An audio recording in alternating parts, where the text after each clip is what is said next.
Dr. Sharma, who runs Neighborhood Outreach Connection, has at times equated it to Peace Corps on Hilton Head, and it really is. It has that feel.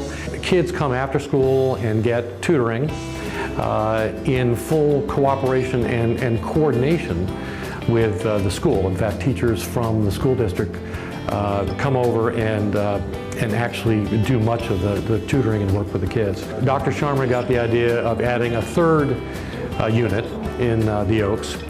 And really the purpose of that unit was to have a virtual learning center, to have a place that was just going to be chock full of technology, lots and lots of computers, but also good solid Wi-Fi that the kids could use for learning after school, but also the community could use. And that's the project that we signed on to do.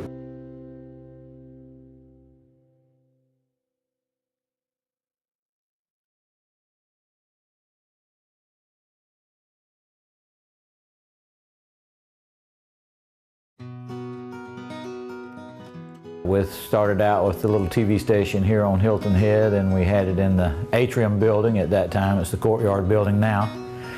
And we couldn't go very far because we were basically tethered to the station. We had 4x8 sheets of plywood with nails and screws stuck on them where we would hang the bids on the various items. We would get the items printed out, we'd paint the boards, we'd staple them on, and every time an auction segment changed, we'd have to switch out the boards and put the new ones in. So if you were taller than 6 feet, you had a pretty good job during auction day. Its growth has been a function of the growth of our community too. I mean, Hilton Head and Bluffton have grown quite a bit in the last 20 years, and so the auction has been a beneficiary of that growth. We have many more businesses today than we had 20 years ago, many more visitors, and many more needs in the community. So the real growth in the auction really came about when WTOC got on board with us, and we were able to leverage their reach.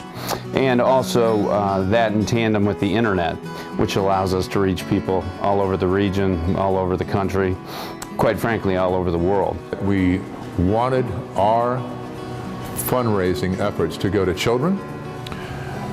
We wanted our fundraising efforts to go to bricks and sticks, something that would be there for a long time, as opposed to being run through an operating statement. And ideally, those funds would be a catalyst for a greater fundraiser. And we committed to $200,000 to buy the land for the building we're in today, which is 26,000 square feet. And it was the catalyst for a $5.5 million capital fundraiser. And the rest is history. In such a small community such as ours, there really aren't that many organizations that can make something of this magnitude happen by themselves. And it always takes a group to kickstart something. The kids that came in here 4 years ago, are out in our schools now.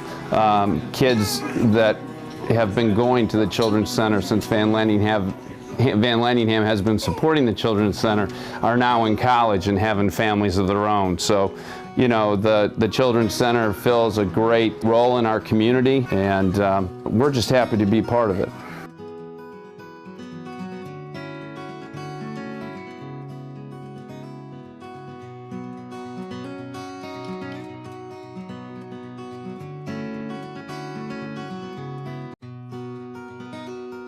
The Honeyhorn is just such a fabulous place on Hilton Head. We've had over 500,000 people visit out here since the museum has been in place. Between 7,500 and 10,000, I can't remember exactly what the number is, of students that come out here from the local and surrounding area schools. And they study the local flora and fauna, the marine life, and it's quite a learning facility, but they don't have a good place to do it. With our new supervisor house renovation, which will be about $285,000 total dollars to get it up and going, it will completely outfit the supervisor's house with a full-fledged modern laboratory for study, with room for about 30 students at a time to study.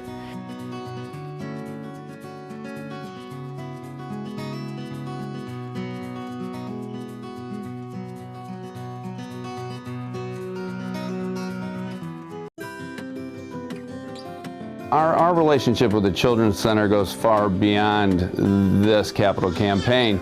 Van Landingham has always been associated with children, and that's our main focus, and you can see that in all of the major donations and ongoing smaller donations that we give each year. The Children's Center had a specific need, and it was for a building, and Van Landingham really enjoys putting our money into bricks and sticks, tangible things. And so they had a need, and they came to us, and we had already taken care of the need of the Boys and Girls Club, so their need was right up our alley in terms of the things that we like to do. It was just something we knew that we had to be a part of. And also, when we're a part of things like this, we want to be a catalyst to make it happen. I believe this building cost $3.5 million to build. We put in an initial contribution, or pledge rather, of roughly 10% of that.